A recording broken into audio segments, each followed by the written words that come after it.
Tourist Chick here for the RPF.com. I'm at Comic-Con 2011 and this is the Prop Store of London. I'm with Stephen Lane, and Stephen is the owner of Prop Store of London. Thank you for talking with us this morning. My pleasure. How's the con been going for you?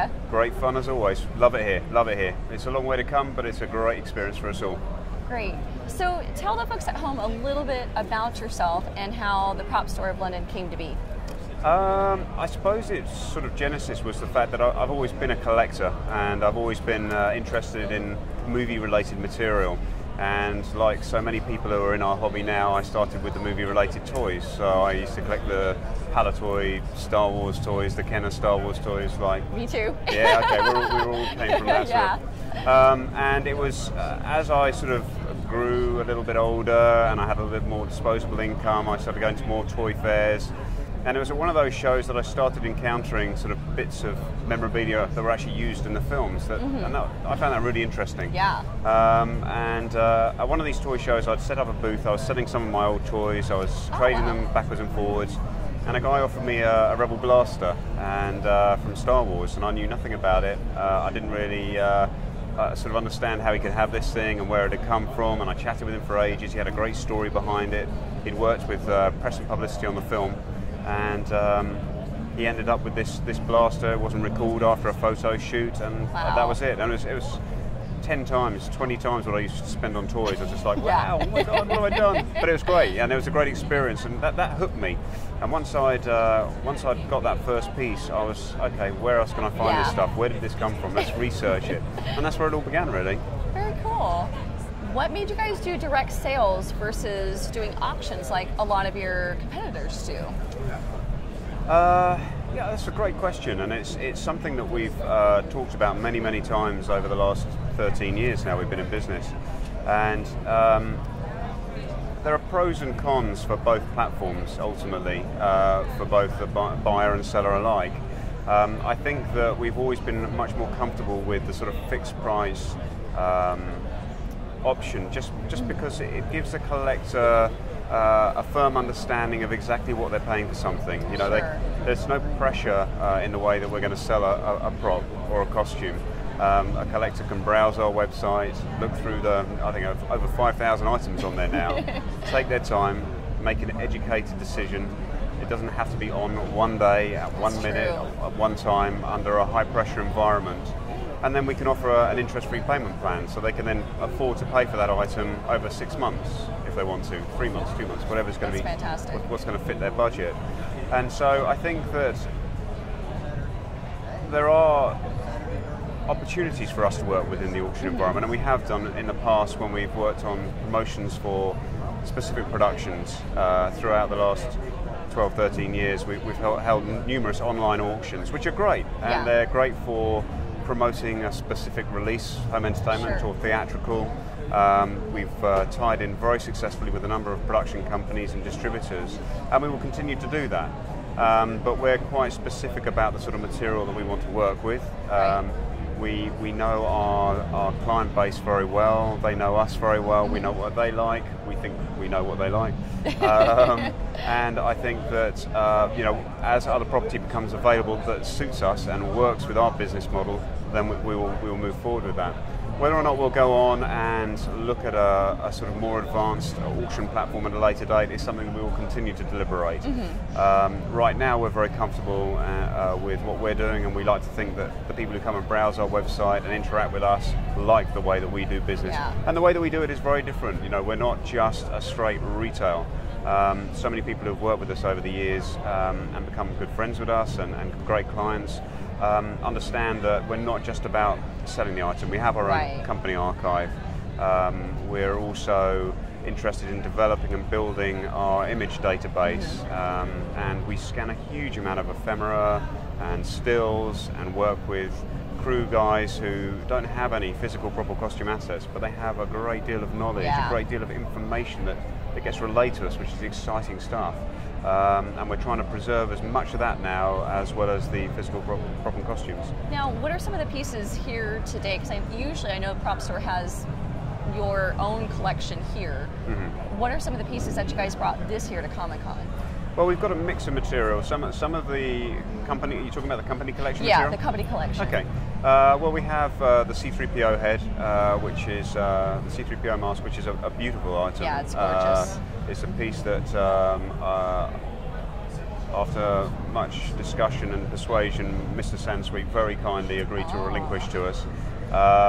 It's pretty much unique in regards to the quality and complete aspect of the mask. It has its light up original eyes, it has its neck piece, it has the bolts, it has the all of the nuts and bolts are there basically.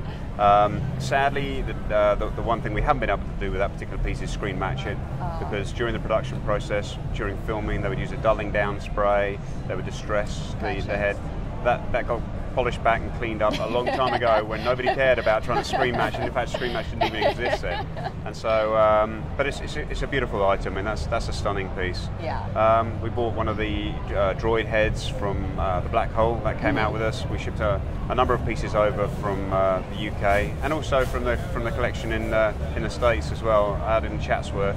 We've got a number of those pieces here as well. And I think a couple of the pieces we're most excited about bringing out, not company collection pieces, but the Uhura dress from the original 60s series. Yeah, we were so excited to find that. It's amazing. And then of course the Khan tunic that we've got here as well, and another amazing piece too. Definitely. And unexpected for us to find that sort of material really, as the Star Trek material has it's so out there now. Yeah. And most of that material has been offered up to the market over the years, but this came from a collection from the very early 90s, and it had just been locked down for a number of years until we negotiated to acquire it. Fantastic pieces. Have you guys considered your own reality show? No. Well, yes. We must have been pitched a dozen times now to both the UK and the US offices, and it's greatest respect for anybody who would like to go down that route. It's just not something that we want to do. The people that we work with to acquire items from, they like to work with us in a discreet manner. These people aren't looking for a limelight position. They're not doing it to be famous. And I don't think I've yet heard a pitch for a show that I would want to be involved with. I've heard so many different angles, and it is interesting. It's all these guys are out there trying to rack their brains as to what the next show should be and what the next format should be, and that's interesting. And I've heard some great ones while I've been here over the last couple of days as well, with other companies who are looking to do other things and other reality shows, which sound great. They click for them, but for our business model, it's just not really applicable. It's just not. If somebody wants to sit and chat with us and do some sort of show about the amazing stuff that we turn up and what we have in our collection, and maybe visit some of the other collections and things like that. That may be something that's an opportunity, but I don't think it would necessarily have the sort of dynamic punch that a lot of the producers and production companies are looking for a reality show. It needs to be car crash material, and that's that's not what we're looking to do. So maybe one day, but it's not something that we're looking at right now. What prompts some of these people that have had iconic pieces in their collection for years? What prompts them to decide to go ahead and sell them? Oh, I think it's generally speaking a change in circumstances. So, getting married, getting divorced, moving house, retiring. I think, there's also so much money involved for some of the material, certainly now. Definitely. By comparison to where we were when we started, it's the difference in values now, they've just increased so dramatically. And so, you're talking about big numbers for very rare items, and that's also going to be a motivational factor. And again, as I say, when we first started the company, I couldn't afford to spend that sort of money. I had to roll it around, reinvest it in the company just to keep us going, pay the payroll, pay the overheads and everything else. Whereas now, we can negotiate a little bit stronger. And I think also the other beauty of building our corporate collection, our company collection, and my personal collection, and Tim's collection, and Brandon's collection, is just that when we go and see these people and talk to them, they get us. They understand that we're not necessarily just looking to flip this for another buck. Sure, some stuff we've got to sell. We've got to pay those bills. Absolutely. And we're very open. But it's like when we acquired the Nostromo model miniature a couple of years ago. We talked to the guys very frankly and said, look, if we're going to buy this isn't something you're going to see in auction next year. This is something we're going to spend a long time restoring. and preserving and giving it a home. And Right. now it's on display in our showroom, fully restored, Grant McCune design. What an amazing job they did. Absolutely phenomenal job. We interviewed, I don't know, half a dozen key model shops in the LA area for that job, and those guys just sailed on through and really they loved it, we loved it. So I think that that has a big part of it as well. It's, we're passionate about this stuff, we love this stuff, and when we talk to people, hopefully they understand that, and that I think that helps a great deal. Absolutely. And be sure, I know you guys have done a whole series of the restoration of the Nostromo, and we have that up on the RPF, correct? Yeah, absolutely. Yeah, I think it's been very popular. You guys have had a great thread running on that. I think everything is now posted up about the Nostromo. I don't think there's any more information to come. Anybody who wants to see it is welcome to come to the Chatsworth facility and take a look at it. But yeah, the RPF has done a great job of actually hosting that as we've been posting it up, and I think all those guys who and girls who follow the RPF have enjoyed reading it and watching the video. Absolutely. So, last question: if you could only keep one piece from your collection, what would it be and why? That's a tough one, isn't it? Yeah, that is a tough one. Shockingly, it's going to be Star Wars.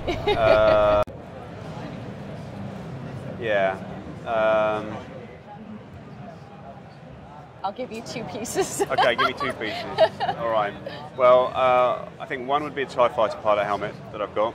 We saw that last year, didn't we? Yeah, I think it was last year, or yes, I think it was. Yeah, I think so. It was here. Which is screen matched to A New Hope. I just love the iconography of the TIE helmet. To me, when I watched Star Wars at the cinema, and I think I saw it some 25 times when it was released and then re-released on double bill with Empire and then triple release with Jedi.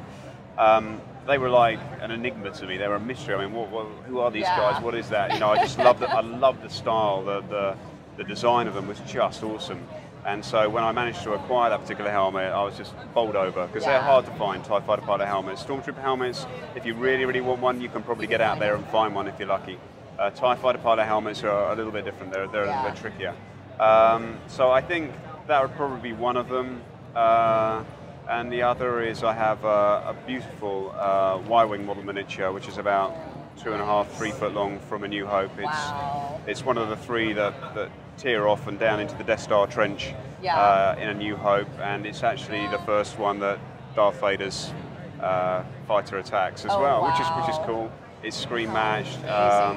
It's a beautiful item. It's a scratch-built ILM model miniature, and I love the model miniature stuff. The model miniatures are just awesome. A dying art. It's something that unfortunately, maybe in another 10 years.